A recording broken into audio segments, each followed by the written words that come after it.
열왕기상 13장 1에서 10절 말씀입니다. 13장. 보라, 그때에 하나님의 사람이 여호와의 말씀으로 말미암아 유다에서부터 베델에 이르니 마침 여로보암이 제단 곁에 서서 분향하는지라. 하나님의 사람이 제단을 향하여 여호와의 말씀으로 외쳐 이르되, 제단아, 제단아, 여호와께서 이와 같이 말씀하시기를 다윗의 집에 요시야라 이름하는 아들을 낳으리니 그가 내 위에 분향하는 산당 제사장을 내 위에서 제물로 바칠 것이요 또 사람의 뼈를 내 위에서 사르리라 하셨느니라. 하고 그날에 그가 징조를 들어 이르되, 이는 여호와께서 말씀하신 징조라. 제단이 갈라지며 그 위에 있는 재가 쏟아지리라. 하매 여로보암 왕이 하나님의 사람이 베델에 있는 제단을 향하여 외쳐 말함을 들을 때에 제단에서 손을 펴며 그를 잡으라 하더라. 그를 향하여 편 손이 말라 다시 거두지 못하며 하나님의 사람이 여호와의 말씀으로 보인 징조대로 제단이 갈라지며 재가 제단에서 쏟아진지라. 왕이 하나님의 사람에게 말하여 이르되, 청하건대 너는 나를 위하여 내 하나님 여호와께 은혜를 구하여 내 손이 다시 성하게 기도하라. 하나님의 사람이 여호와께 은혜를 구하니 왕의 손이 다시 성하도록 전과 같이 되니라. 사랑하는 형제 여러분, 10월 19일 수요일 새벽 목상에 오신 것을 환영합니다. 솔로몬이 우상 숭배로의 길을 열어 놓음으로 말미암아서 이스라엘을 북이스라엘과 남유다로 이스라엘은 분열되었고요. 북이스라엘의 첫 왕이 된 여로보암은 베델과 단에 금송아지 우상을 세워서 백성들이 예루살렘에 가지 못하도록 차단하였고 직접 우상의 제단에 분향함으로써 우상 숭배의 악한 본을 보여서 적극적으로 우상 숭배를 조장했습니다. 이렇게 한 것은 하나님의 선하신 뜻을 묵살한 것인데요. 하나님은 선지자로 하여금 이스라엘 10지파를 주겠다고 하시며 여로보암에게 당부하신 것이 다윗을 본받아서 하나님의 율법과 계명을 마음을 다해 지키라는 것이었습니다. 다윗 언약을 반드시 이루실 하나님이시고 이스라엘은 다윗 언약 안에서 신정왕국으로 살아야 하는 것임을 말씀하신 것입니다. 그런데도 여로보암은 자기의 권력을 스스로 지켜내려고 사악한 종교정책을 펼쳤습니다. 그러니 하나님의 심판이 있을 수밖에 없지요.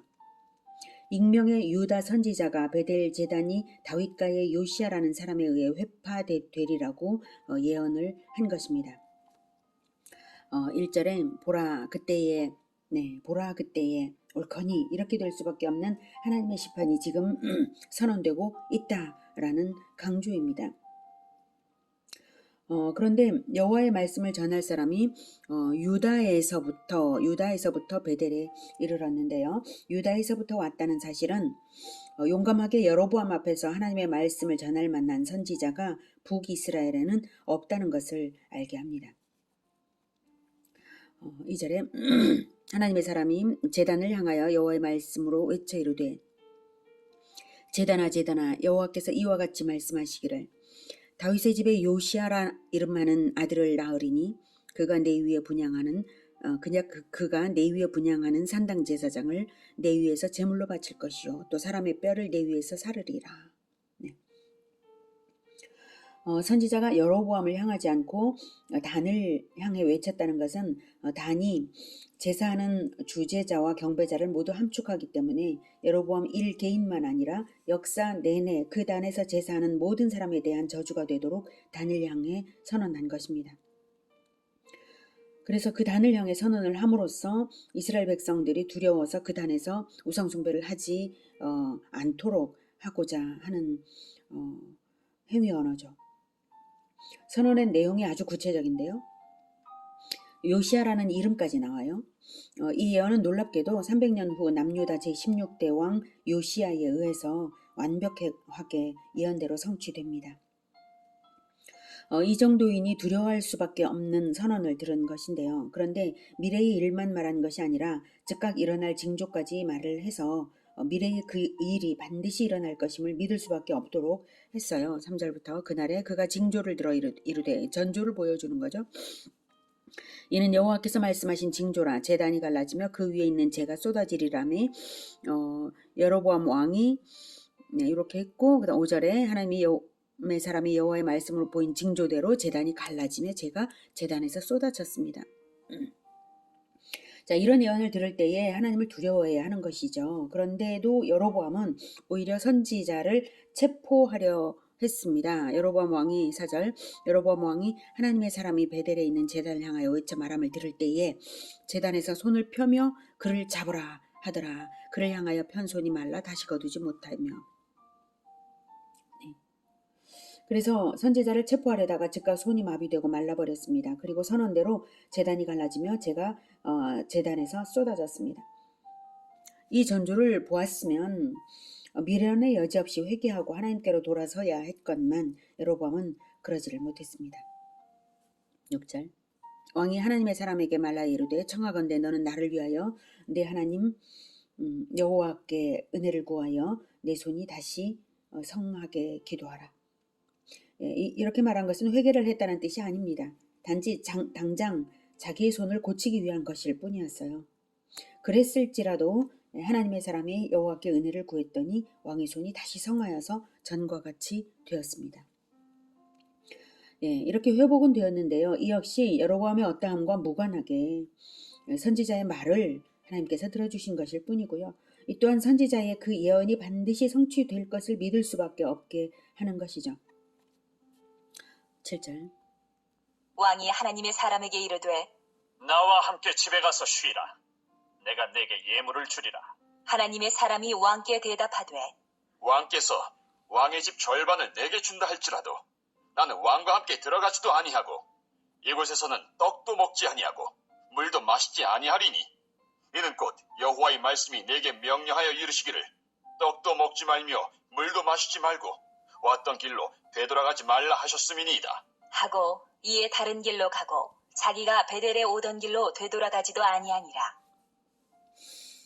여로보암이 하나님의 사람을 대우하겠다고 한 것은 다만 자기의 종교 정책에 의심받지 않도록 선지자를 회유하여서 국내적 소란을 막아볼 요량이었을 뿐입니다. 하지만 선지자는 거절을 했죠. 하나님께서 떡도 먹지 말고 물도 마시지 말라. 그리고 왔던 길로 되돌아가지 말라. 이렇게 말씀하셨기 때문입니다. 그 뜻은 친밀과 우호의 표시인 식사 자리를 단호하게 거절하라는 뜻입니다. 그것은 하나님께서 여로보암을 버리셨다는 뜻이고요. 우상 숭배자들에 대한 적대감을 드러내라는 뜻입니다. 왔던 길로 되돌아가지 말라는 것은 행적을 감추어서 급하게 도망치라는 뜻입니다. 선지자의 행적을 알 수 있는 여지로 인해서 도중에 어떤 사람과의 사귐이나 접촉이 있게 되면 사역의 손상이 생길 수 있기 때문이죠. 즉 하나님의 경고의 심각성은 제단에서의 예언만으로 끝난 것이 아니라 돌아오는 길까지 완벽하게 마무리를 함으로써 우상 숭배자들에 대한 적대감을 분명하게 드러내도록 하신 것입니다. 주의 종인 사람들이 자기 사명을 완수하고자 할 때에 바로 이렇게 마무리까지를 완벽하게 정결한 순종으로 단호하게 끝맺어야 함을 생각하게 하는 부분입니다. 자, 여기서 이 선지자의 예언대로 일어난 요시야 왕의 신앙개혁을 확인해 보겠습니다. 열왕기하 23장 15에서 20절. 또한 이스라엘에게 범죄하게 한 느밧의 아들 여로보암이 베델에 세운 제단과 산당을 왕이 헐고 또 그 산당을 불사르고 빻아서 가루를 만들며 또 아세라 목상을 불살랐더라. 요시야가 몸을 돌이켜 산에 있는 무덤들을 보고 보내어 그 무덤에서 해골을 가져다가 제단 위에서 불살라 그 제단을 더럽게 하니라. 이 일을 하나님의 사람이 전하였더니 그 전한 여호와의 말씀대로 되었더라. 요시야가 이르되 내게 보이는 저것은 무슨 비석이냐? 하니 성읍 사람들이 그에게 말하되 왕께서 베델의 제단에 대하여 행하신 이 일을 전하러 유다에서 왔던 하나님의 사람의 묘실이니이다. 하니라. 이르되 그대로 두고 그의 뼈를 옮기지 말라. 하매 무리가 그의 뼈와 사마리아에서 온 선지자의 뼈는 그대로 두었더라. 전에 이스라엘 여러 왕이 사마리아 각 성읍에 지어서 여호와를 경노하게 한 산당을 요시야가 다 제거하되 베델에서 행한 모든 일대로 행하고 또 거기 있는 산당의 제사장들을 다 제단 위에서 죽이고 사람의 해골을 제단 위에서 불사르고 예루살렘으로 돌아왔더라. 네, 이렇게 예언대로 성취되었습니다. 이렇게 베델의 단이 회파된 사건은 다윗 언약에 의해 세워진 예루살렘 성전 외에는 하나님이 자기 백성과 만나기로 따로 정하신 성전이 결코 있을 수 없음을 분명히 보여줍니다. 그러므로 궁극적으로 예루살렘 성전이 상징하는 바 그리스도로 말미암지 않고는 결단코 하나님께로 나아갈 수 있는 길이 없다는 진리를 보여주는 것입니다.